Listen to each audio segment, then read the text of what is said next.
We begin this episode by acknowledging the Wurundjeri and Bunurong people of the Kulin Nation, the traditional custodians of the land on which we record and share these stories. We pay our deepest respects to their elders, past and present, and extend that respect to all First Nations peoples listening or watching today's episode. We honour those who walked before us, their enduring connection to country, and the stories held in land, sky, and spirit. May we listen with openness and learn with humility. We acknowledge that sovereignty was never ceded. This always was and always will be Aboriginal land. Welcome to Beyond the Veil Australia podcast, where history, mystery, and the unexplained collide. From eerie encounters to forgotten histories, from channeled messages to scientific perspectives, we explore phenomena that defy easy explanation. I'm Heather, your guide through the shadows and the host of Beyond the Veil Australia podcast. Together, we'll unravel paranormal events, curious connections, and the questions that refuse to stay quiet.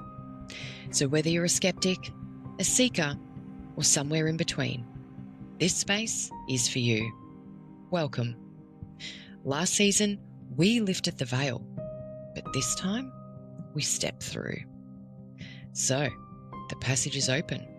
What waits beyond is now calling your name.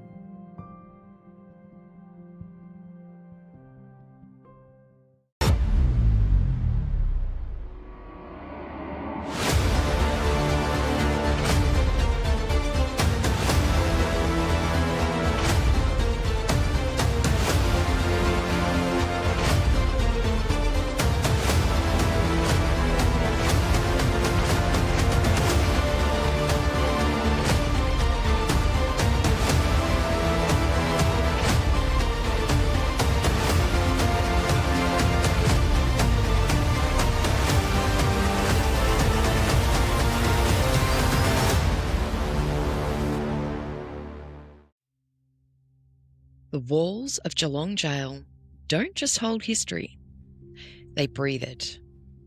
Every corridor, every worn stair, every cell carries echoes of sorrow, punishment, and something far stranger. In today's episode, as I step beyond the bars, I'll take you inside, where the past refuses to stay silent. Welcome to today's episode in the part one for sharing my experiences with you all around what I saw, heard, and felt inside the walls of old Geelong Gaol. So, I hope you're ready to get started. Let's do it.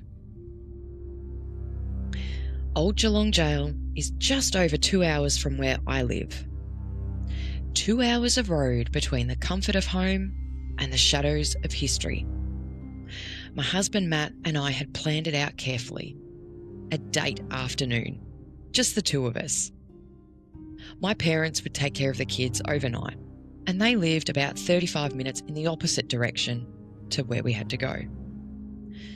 I had budgeted a full 20-minute handover window to make sure that the kids felt settled in and that they were comfortable. Then we would turn the car toward Geelong, with enough time to make sure we could find parking and arrive without rushing.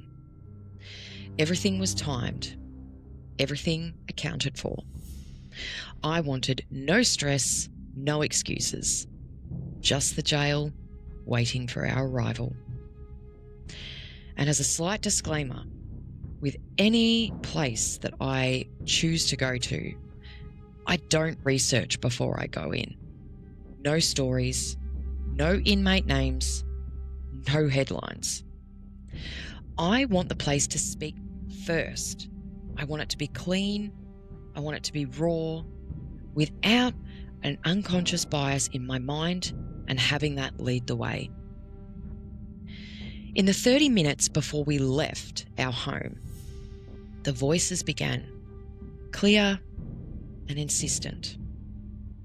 I kept seeing and hearing, we know that you are coming. Not once, but over and over and over. It wasn't imagination. It wasn't nerves. It was clear communication. As if the jail knew that I was on my way, and it wanted me to know that too. As we drove toward my parents' house, another name continued to press in. Tommy. I saw it. I heard it again and again and again. Tommy. Whoever he was waiting. His name followed me like a shadow on the road. We were about 5 minutes from my parents' house, and it struck me. I'd left my protection crystals at home. Not a casual, oh, I forgot. But in an instant, I knew that my guides were clear. I should have them with me. I turned to Matt and I said, thank God we allowed extra travel time. We're stopping at home on our way back. I'm not attending without them. I'm being told that I have to have them with me. Twice at the same stretch of road, I was reminded. Protection would not be an accessory today. It would be part of my architecture. We reached my parents' place and we got the kids settled. Had a cuppa, quick chat, and off we set again. The 20-minute window did what it was designed to do. Gave the kids and us ease. Then we headed off again, pointing the car back towards home for my crystals. Within 5 minutes into the drive back home, and here's the creepy part, this was in the same spot where I'd realised I didn't have these crystals. A vision struck me. I saw an old dental chair in the reclined position. A tall man within it, his body pinned beneath the scene. Another man, shorter in height but similar build, stood in a white coat. His knee was pressed into the seated man's chest. His hand raised with pliers clenched. There was blood running down the metal, and a guttural scream tore through the air. And then my mouth became the theatre. I felt it. Every tooth felt as if it was being ripped from my jaw, not as a metaphor, as a gentle, somewhat, impression, with horrible force. No pain relief, no reprieve. It was very specific. No anaesthetic, no Panadol, nothing.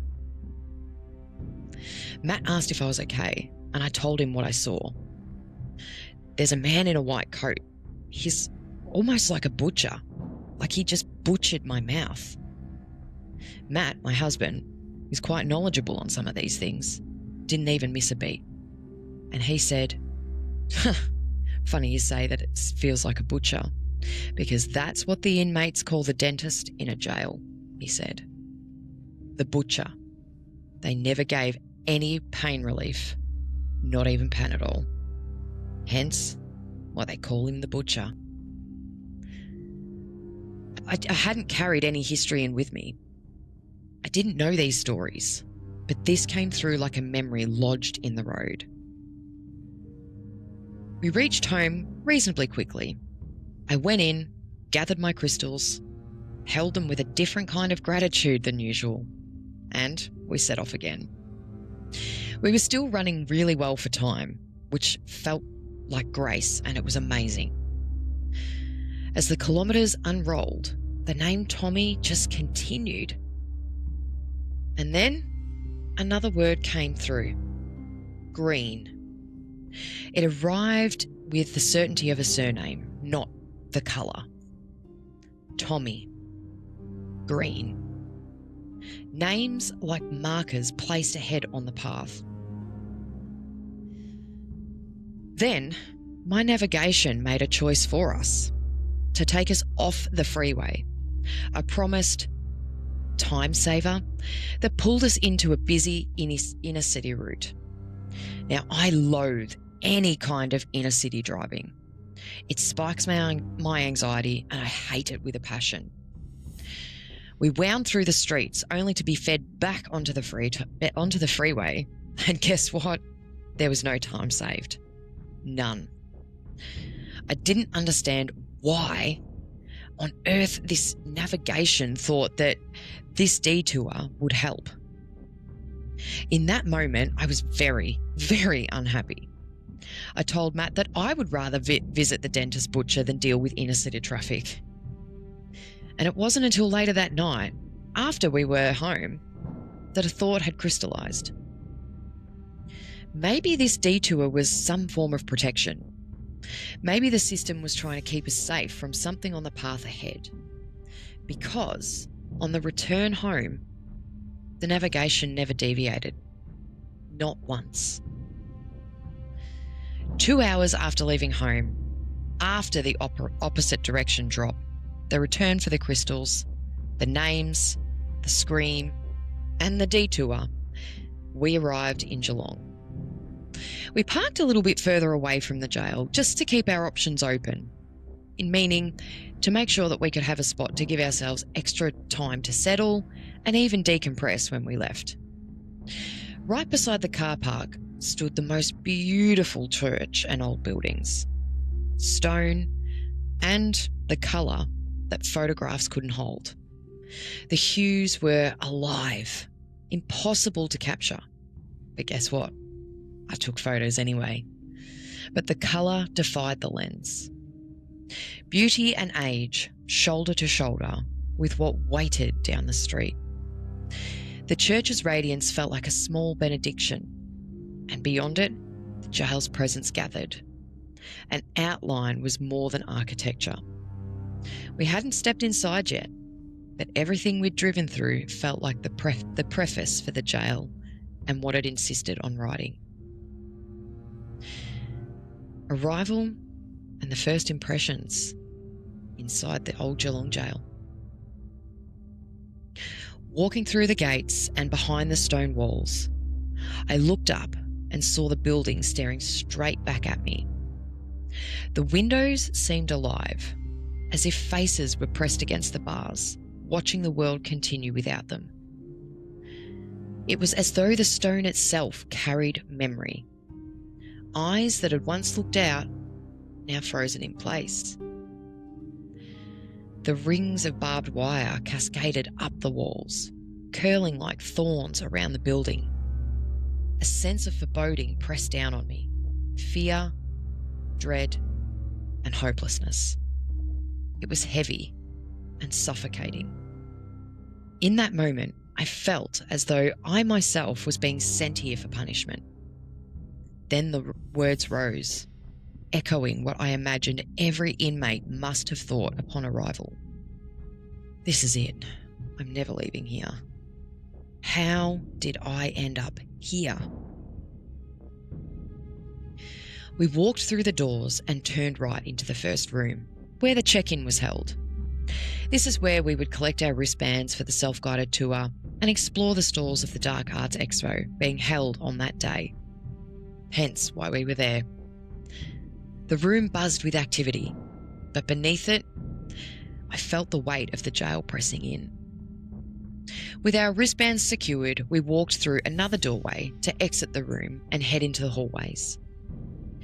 Immediately to my left, it looked as though it was the underside of a concrete staircase. The floor beneath it almost looking as if it was still dirt. I stopped. A sharp, immediate sensation hit me. Nope, I don't like the feeling of this area. It was strong and undeniable. I felt officers here, establishing some form of power over inmates, one at a time. The energy was thick, as though the ground itself remembered. We moved past the staircase and into the main hallway, where the showcases lined the walls. Several rooms branched off from this hallway, each tucked with market stalls. It was a strange juxtaposition. History and commerce side by side. One moment you were staring at relics of punishment, and the next you were browsing handmade goods. The contrast was jarring, but it also gave the jail a rhythm. History, pause. History, again. I'm just going to make a mental note here, right at this little mark. For those of you that are listening on a platform, you won't know this, but for those of you who are watching on YouTube, you probably have. To the left of me, I have my little moon speaker light. And it was perfectly well charged and perfectly normal. I had it on a rotation of all of the different coloured lights. And just as I was talking about being around the staircase, I noticed that the lights and the moon shut off. It's completely turned off. And this is kind of creepy because I know that I charged this before recording, before getting everything set up.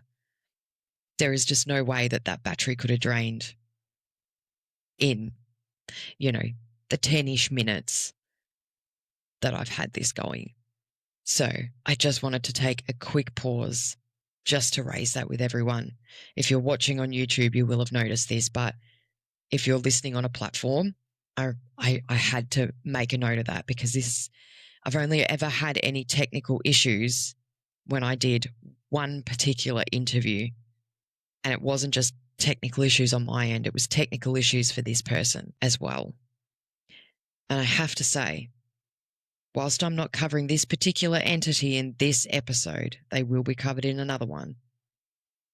This particular entity was also very much present in that interview. And I just find it really interesting that as we're touching on this episode and we're going through Geelong, that we're having another tech issue. That's just creepy.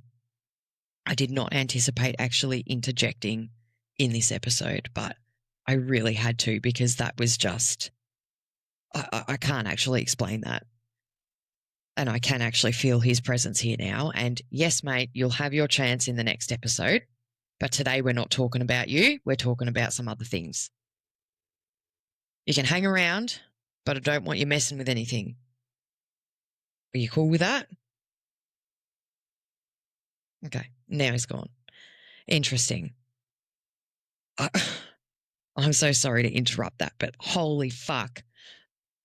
I had no anticipation that this would happen, not in this episode. Potentially the episode where I talk about this person, but not in this one, because we're not talking about him in this episode.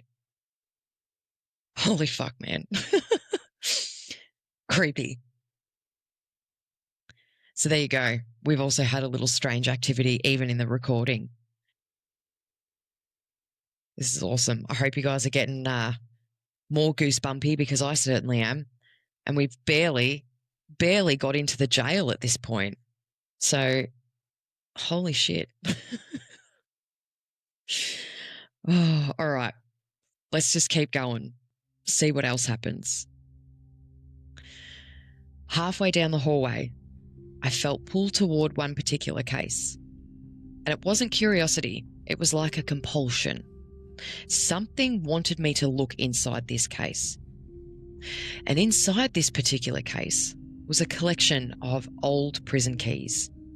They were heavy, iron things, each shaped completely differently. Each one designed to lock or unlock a life. Some were small and delicate, almost intricate. Others were massive, blunt, built for brute force. And at the far end of this case, my eyes locked onto a set of keys from Beechworth Jail. The recognition hit me like a spark. I was due to visit the town of Beechworth the following weekend to investigate not the jail, but the asylum. And I was going to do that with my paranormal friends. The timing was uncanny. Here I was, standing in Geelong Gaol, staring at keys from Beechworth, already being reminded of the journey ahead. It felt like a thread was being woven between places, as though the spirits were connecting me to the next chapter before I'd even arrived. What was this coincidence? Or was it deliberate, like an invitation? A warning? Or a reminder that stories of one jail can bleed into another? I stood there longer than expected, staring at those keys, feeling the weight of them in my mind. They weren't just objects, they were symbols of confinement, of control, of the thin line between freedom and captivity. And now, they were symbols of connection between Geelong, Beechworth, and whatever awaited me in the weeks to come. We continued through the main hallway, poking our heads into the stalls and displays along the way, letting the jail reveal itself piece by piece. Turning into another hallway on the right, we found ourselves in a smaller passage with additional rooms. It was the visiting rooms. Along one wall was a massive display of corrections uniforms worn by inmates across completely different eras. I stood there, taking in the changes, not just in style, but in the colour and in the fabric. Creams and beiges from earlier decades, through to the rough double denim of another era, and then finally to the forest green that we know today. Each uniform carried its own story, its own time, its own weight. At the end of the displays were 2 cells fitted with old phones and perspex glass windows. These were the visiting rooms. The phones were covered in dust, but they still seemed to hum with memory. I felt the echoes of conversations that had once filled this space, and it sent chills through me. It was the sudden realisation that despite the crimes of the inmates, there were family members who also paid the price for their loved ones' decisions. Sadness pressed in as I thought of all of the people on the outside, carrying the burdens that they had not chosen. The stressful, heartbreaking conversations that must have taken place here. The giggles of children seeing a parent behind glass, trying to make sense of it all.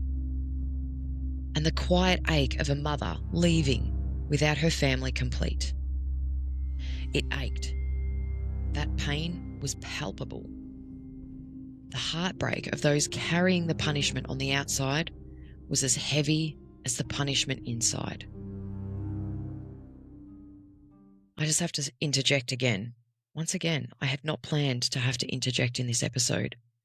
But when discussing the uniforms, and when I mentioned the forest green, which is still, it's what our prison uniforms are today in Australia, if you're listening abroad. As soon as I hit forest green, I got flashes of some more modern inmates that are reasonably well known. I had flashes of them. I also had a quick brief flash of old mate that just popped in before and I reckon played with that light.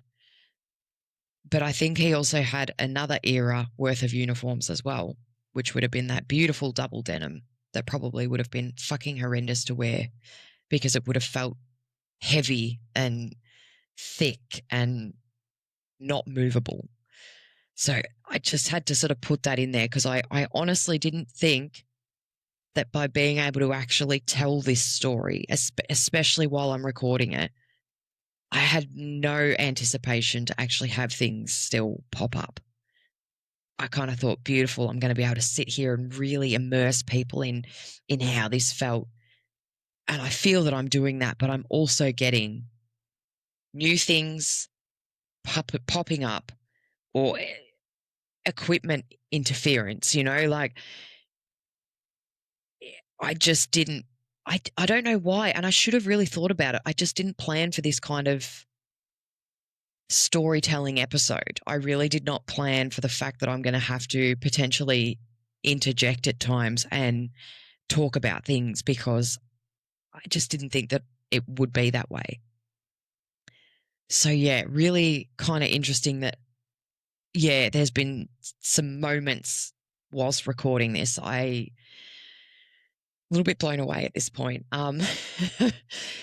It's certainly not something I anticipated. I've only really had one other experience where recording has been hijacked, and again, completely wasn't even a blip on my radar. Didn't even think that it would be possible to have this happen again. It might sound really naive, but I really just think that I just heard a bang outside, actually. What the fuck is going on? What the actual fuck is going on? I can still hear it. I'm recording this during the daytime. I know that I work only 4 days a week, so I'm recording this on my day that I don't work and that nobody else is home. Yes, I have a dog, but the kind of banging I'm hearing is not banging that I would hear that the dog would do. Like, holy shit. Oh, I fucking know who it is too. I know who it is, and I can feel one of my guides kind of coming in, just being like, he's trying to distract you and he's trying to keep you away from what you're doing. I'm sorry, if you're watching on YouTube, you can physically see me looking out the window. You can see me trying to look. Clearly, my headset is attached to my recording device. So even if I got up, I'm not going to be able to go all the way over with my headset on to be able to kind of tell you what I'm seeing. But I can't actually see anything out there. I've got a lot of trees in this part of my yard that I can see from outside my window. They are barely moving. If you're in Australia, you'll know what I'm talking about, the Hills Hoist clothesline. It's like a rotating clothesline. It's not moving. Nothing out there is moving, but the banging that I've heard is like, I don't want to say it because now it makes me sound like I'm fucking nuts. But it's the kind of banging that you would hear inside an old prison, like on like metallic or like thick, heavy surfaces, like the jail doors, like that. It's that kind of banging. I have a brick house. I don't have anything that could replicate that sound. This is fucking nuts. This is fucking nuts. I cannot believe.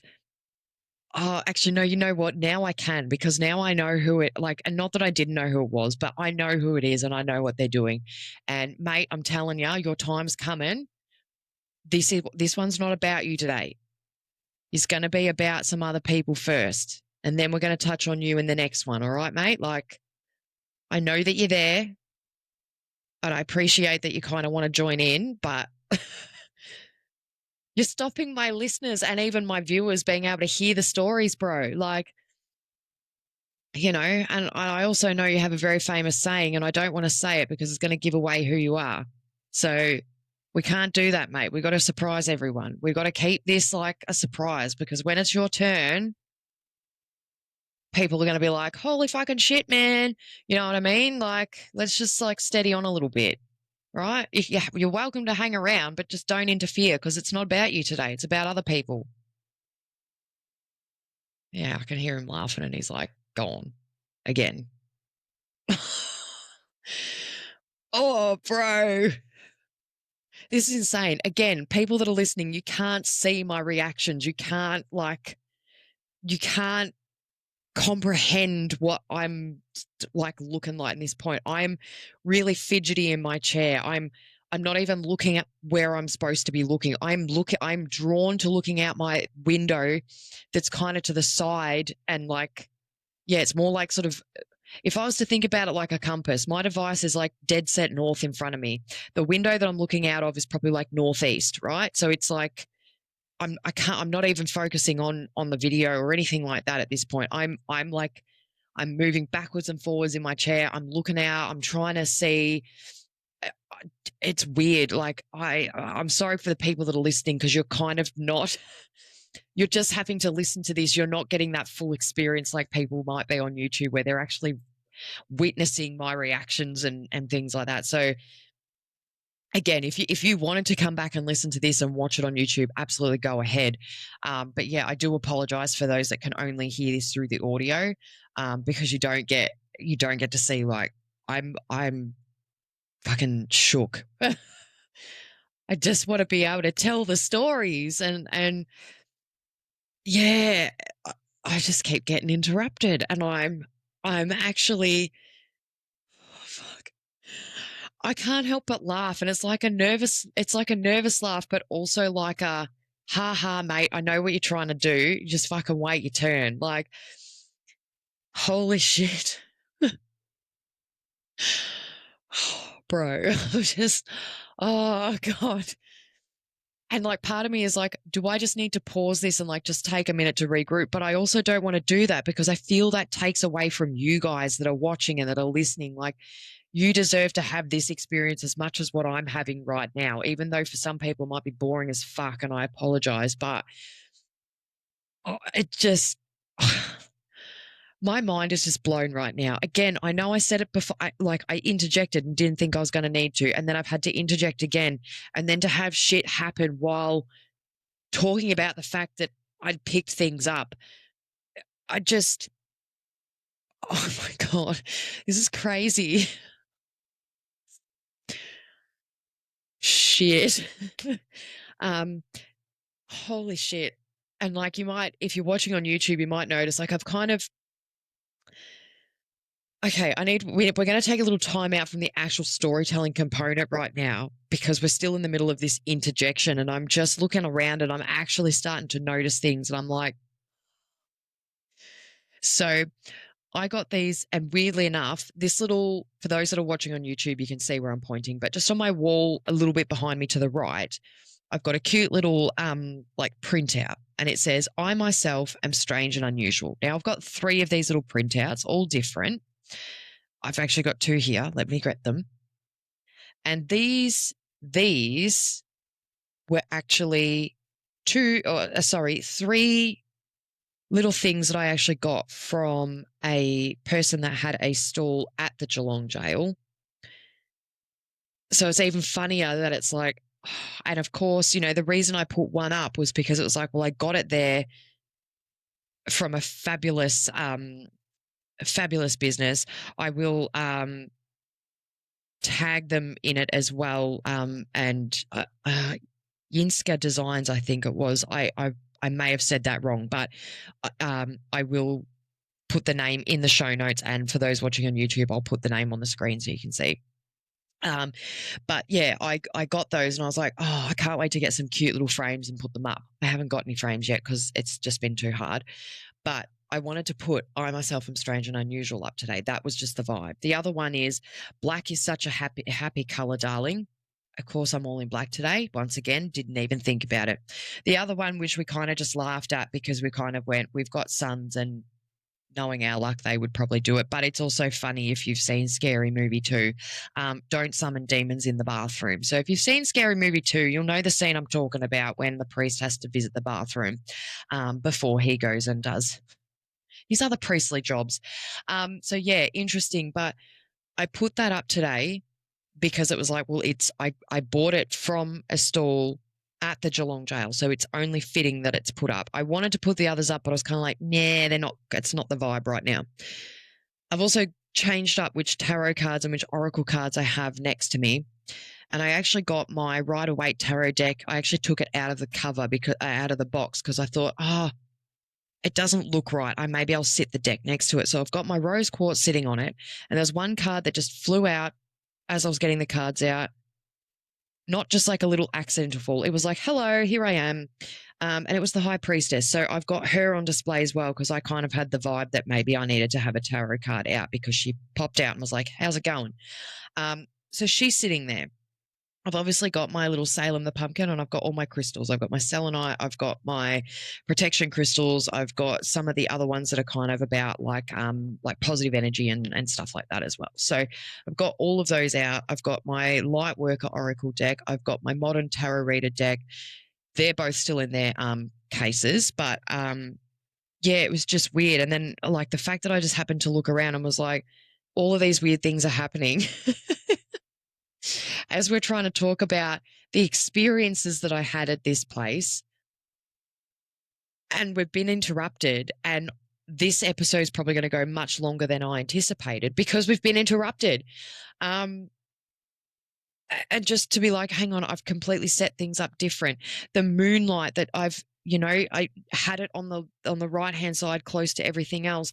But today I decided to move it to the other side on the left. And suddenly it had tech issues and it just turned off whilst I was going through my recording. So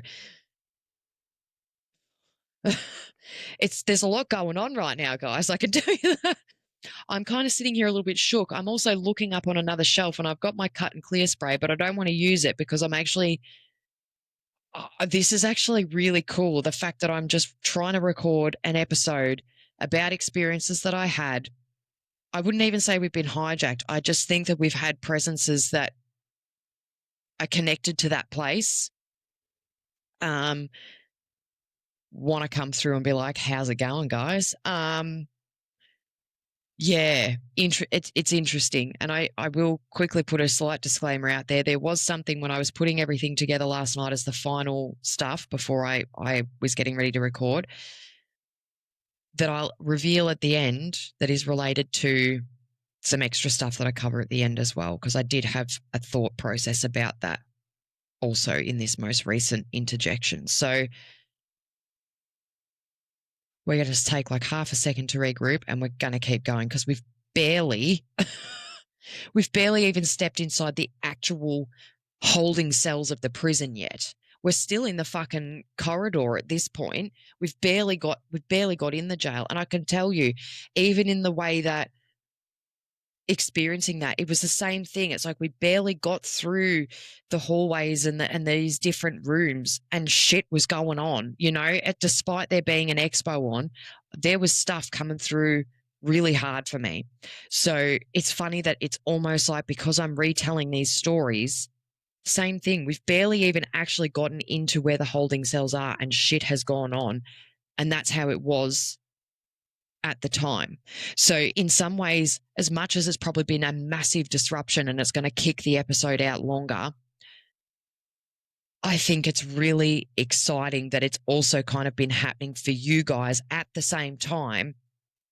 The fact that it's the same type of experience happening where there's things just popping up that you're just like, holy shit, I've barely even gotten in there yet and we've got shit going on. And that's how it was. So I hope that it's kept you guys more intrigued and that you're kind of like, what the fuck?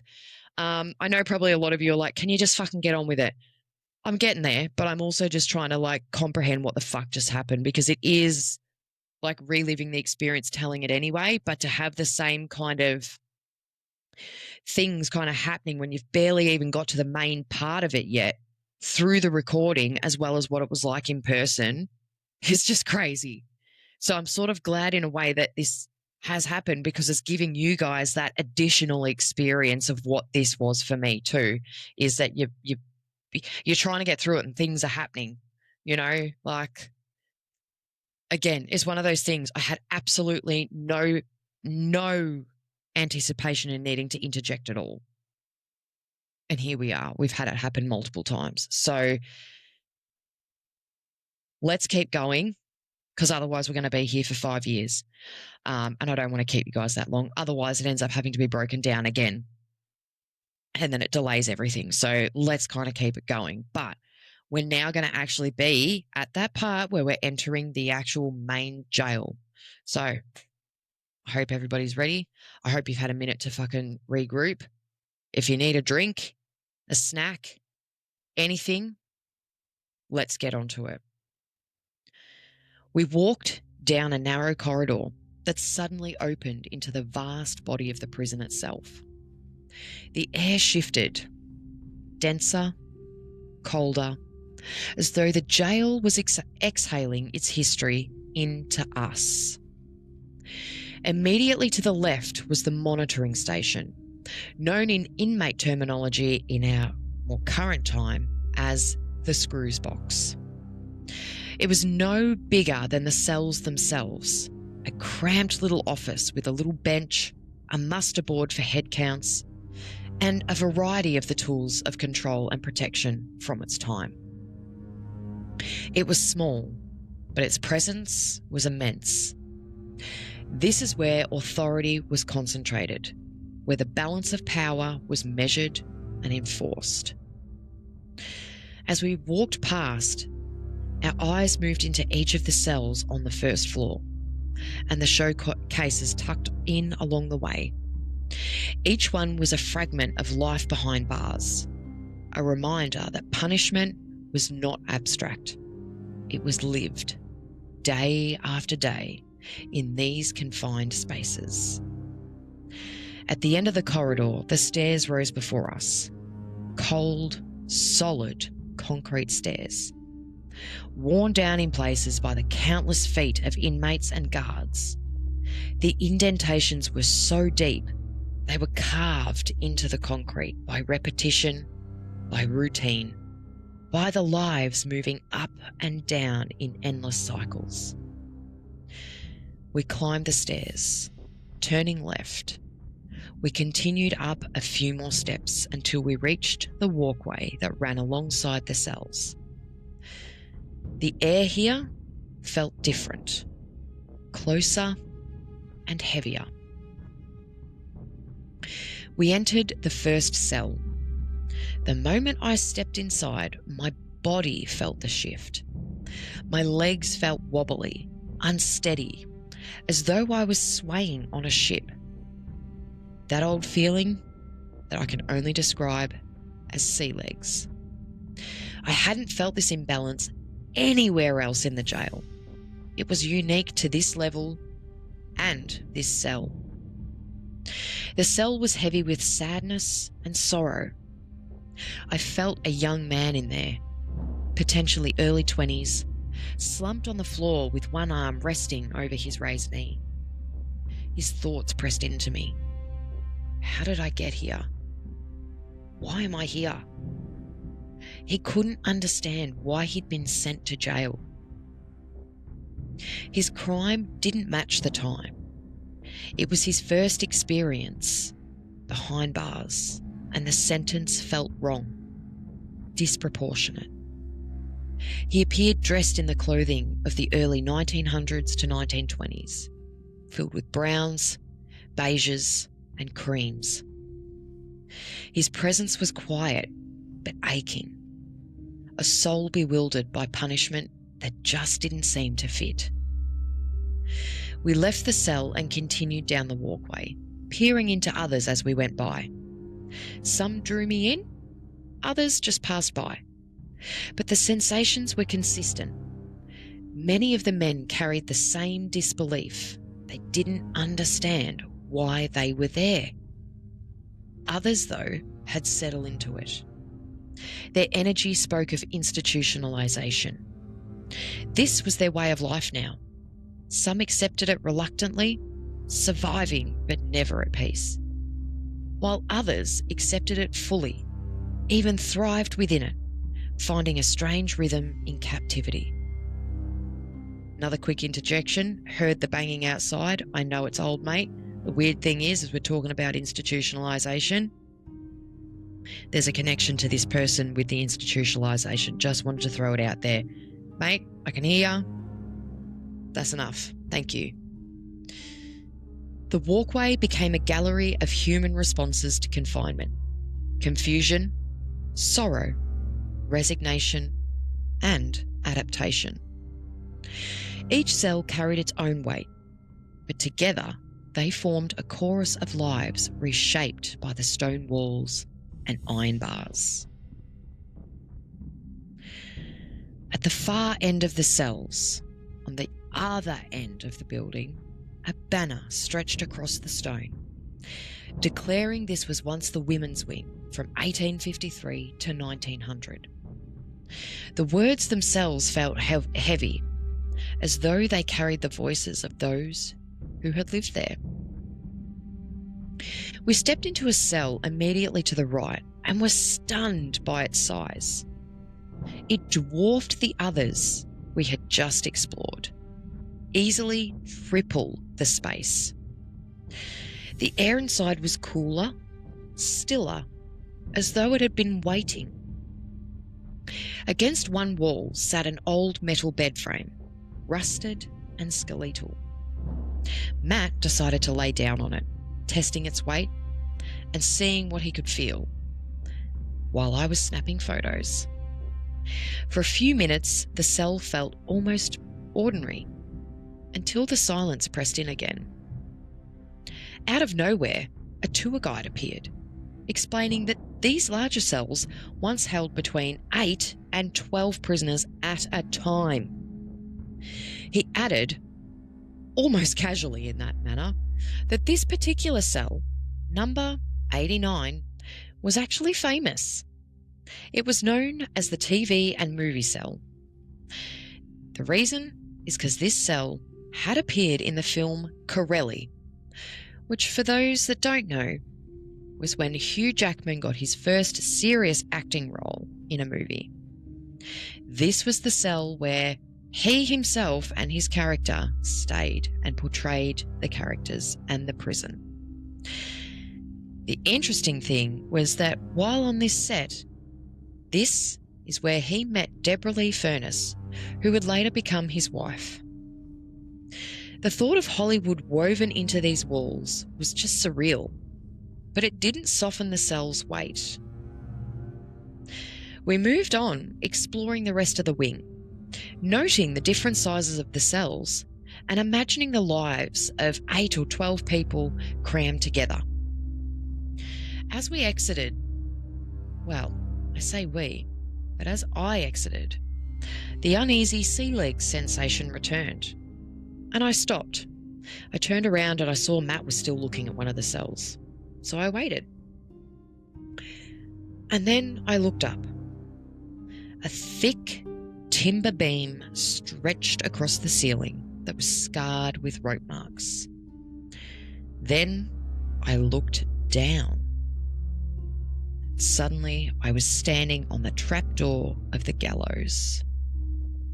The realization hit like a blow. I stepped off so quickly, I couldn't even catch my breath. But by then, it was too late. The energy had already wrapped around me. A cold, slow shiver, like ice, slid down my spine. I felt my throat tightening. I felt tension on my jaw and a pressure that gripped one side of the back of my neck and head. It was unmistakable. I was being shown an execution.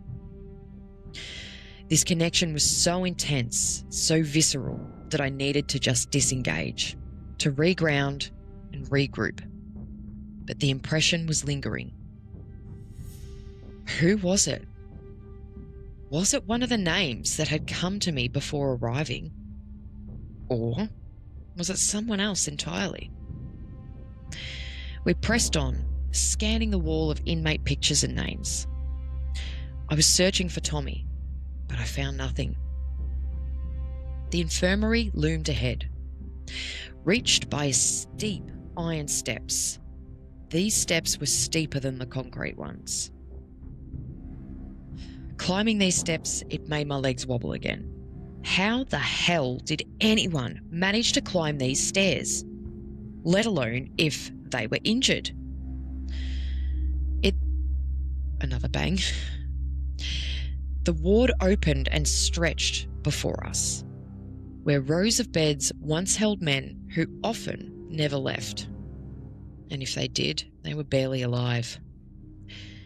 In an adjoining examination room, the atmosphere shifted sharply. I got this feeling of what I can only describe as the ick. It was power imbalance, pain, and suffering, as if it was being untreated. And then suddenly, a familiar presence.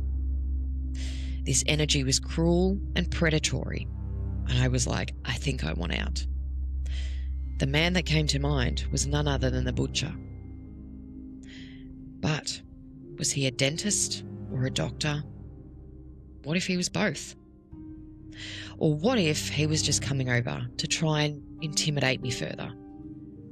I didn't want to hang around long enough in that examination room to find out.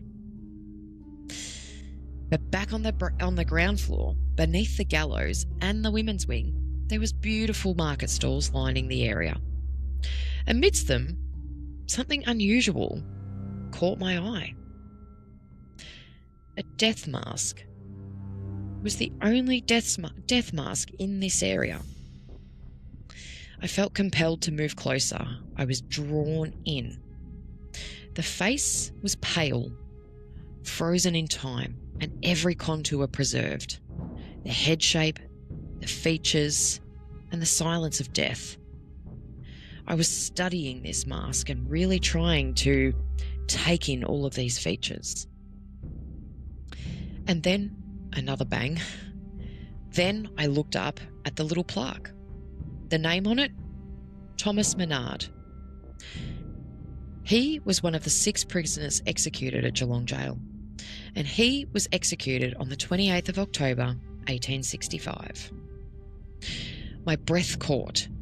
I quickly snapped photos, and I barely read the plaque. I was too stunned by the name. Now, this is where it gets a little bit more interesting. Several weeks later, I'd seen a TikTok video. It was completely random. And it was a TikTok video from Rob at the old Geelong Gaol. And he was exploring different parts of the external part of the building, trying to debunk rumours that the executed men that were buried standing upright in the walls. But he was able to confirm, again another bang, all but one were buried elsewhere. And no, they were not buried standing up. But the exception, can you guess? My old mate, Tommy. Looking back at my photos when putting this together, I realised the big plaque that I hadn't really read said that this was actually said outright that he was the only one buried at the prison grounds. But because I hadn't read it fully at the time, I was just too mesmerised by the name. I just snapped a photo and off I went to go and tell my husband that, holy fuck, I found Tommy. I couldn't believe it. But the only death mask that seemed to pull me in was Tommy's. And then, as if the jail wanted to seal that moment even more, I stepped into a nearby cell. It was about 2 cells back from where Tommy's death mask was, on the left. And on the back wall, staring straight at me, was a massive plaque with another name. Emily Green. The synchronicity was completely and utterly undeniable. Tommy and Emily. Names that had haunted me hours before arriving, now staring back from the walls of Geelong Gaol.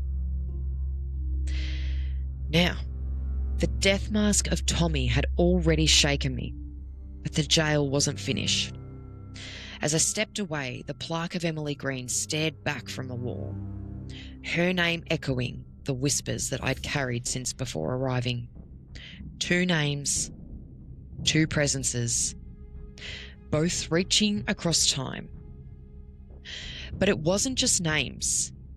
It was the way the jail seemed to know me, pulling me towards certain cells, pressing sensations into my body, and showing me fragments of sorrow, imbalance, and execution. Each step deeper seemed to peel back another layer, as though the building itself was alive, waiting to reveal more. And the strangest part, I couldn't shake the feeling that the jail wasn't just telling me its history, it was drawing me into its story. There were still darker corners, still heavier rooms, and still more voices waiting to be heard. What else would I find if I kept going? What other names, faces, or energies are waiting in the shadows? Because this was only the beginning. Now, disclosure. I didn't think about this last night at the time when I was putting it all together. But when I went back and looked at my photos, when I looked at the connections with these two people, Tommy and Emily, what I learned was that Tommy's real name isn't Tommy. So the fact that I got a nickname, or what he was currently known by, but was not his legal name, is another reason why I probably couldn't find things about Tommy in the prison until I saw his death mask. Because his real name had popped up, but I just didn't even know until after I'd left the jail and realised his name wasn't Tommy. With Emily, same thing. Why her? Why do these two people want to connect with me? What is it about me that wants them to be connected with? When I did a little bit more scanning and reading of Emily's plaque, she was connected to the Portland and Warrnambool area around. She was connected around most of the state, but there was particular mention around Portland and Warrnambool. Now, to cut back to Tommy, the reason he was executed was because he had murdered a man based in Warrnambool, right? Two connections for the same location. Now, I don't know, I mean, unless you're like a super close friend of mine or a family member, most of you probably don't know this. For about a 3-year period of my sort of early to mid-20s, I lived in a small town called Tirrandarra in southwest Victoria, which is about an hour west of Warrnambool and about 30 minutes east of Portland.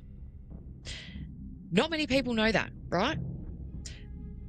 And I was thinking about this last night. Why was I being called to Tommy and Emily? What was it about their stories, or what was it about them? And how was I connected to them? I was connected to them because I'd lived in the same region that they had at completely different points of time, but I'd been there. Weird, right? Of all the people, like, it was one thing, again, I really didn't even pick this up until last night. And even then it took me, it was like the penny was taking a while to drop. And it was like, why, what's the connection? And there you have it, peoples, that's the connection. Again, I would still have to do a lot more in-depth work, and it might be something that I look at doing and returning to Geelong. I would really love to return to Geelong and do a proper investigation based on what I was feeling in a completely open guided tour. There was a market stall there. The fact that I was getting so much information prior to arriving and when I was there, and the things I picked up on in all of that going on in a jail, how the hell could I have picked up those things and have all of this other, not want to say chaos because it's not chaos, but all this other stuff going on around it, and they still managed to tell their stories to me? Or the jail was telling its story to me. There's kids running around. There's people moving in and out of all these different cells. It wasn't like a ghost tour or a random just thing. There was a lot going on at this jail on the day. So the fact that so much I had felt and experienced so much when so much stuff is going on is insane. But the more I think about it, the more people are there. It was the Dark Arts Expo, so a lot of the things that were there were, all things paranormal and magic and spiritual and all of the above. That was the criteria. So you've got a lot of people that have this same sort of energy being in this place. So again, I think that's another reason why the energy was just able to ramp up enough that it was like, boom, you can hear us, you can see us, we know you're coming, get ready and fucking hold on to your undies because you're not going to fucking believe what we're going to tell you.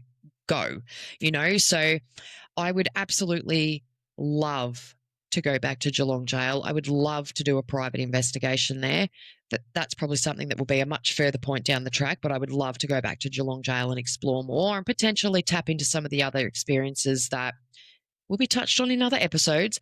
But I'd really love to see if I can get more from the stories that have connected with me thus far. So, yeah. But there you have it. I did have to say a couple of times, I kept hearing that bang, and it was only one. It was like bang, and I'd keep going, bang, and I'd keep going. And I just had to keep popping it in there because it's just, I've never heard those bangs on my property ever before, ever. So the fact that it's happening now is crazy. Absolutely crazy. So, yeah, we've had a really, really interesting episode. Not only have we had experiences, but you've got to experience exactly that same type of, not even chaos, just the same type of thing. You barely make it into the prison and shit is going on. Like, we had the moonlight just completely shut off that was fully charged before starting this. It shut off at about minute 13. Then I realized that I had one of my tarot cards actually out facing the high priestess. I've got all my crystals out. I've got my picture up on my wall that I got from a market stall at the Geelong Gaol on this experience. I've had a couple of people that are connected to this place who, if it's not about them, they're kind of like, hello, I'm here. Hello. You know, it's just crazy. And this, yeah, it's holy shit. I'm really glad that it has gone this way. I mean, it's going to be a pain in the butt to edit. So there probably won't be any photos or visuals actually included in this one, I think, because I think I'm just going to have to post them on the social media so everyone can see them kind of all at once. I have loved putting photos in and stuff, but I think with how much bigger this episode has now become, it will take a lot longer, and then it means that it can't. Yeah. We're going to have to, there's a lot going on. I'm a little bit scatterbrained right now because I can't fucking believe what just happened. But in closing, and that was just my hand hitting my mic. Sorry, guys. But in closing, from the gallows to the infirmary, from Tommy's death mask to Emily Green's name etched into the walls, Geelong Gaol has revealed its echoes, but not all of its secrets. There are darker corners still waiting, heavier rooms and voices that haven't yet spoken. And guess what? In part 2, we'll go even deeper and explore some more. So again, I want to say a massive thank you for joining me on today's episode, and I hope that you've enjoyed getting the first part of this experience out there, because I know a lot of you were hanging for this episode. So I'm thankful that we've finally been able to get it out and together, but I'm also completely blown away by how this episode has actually come together.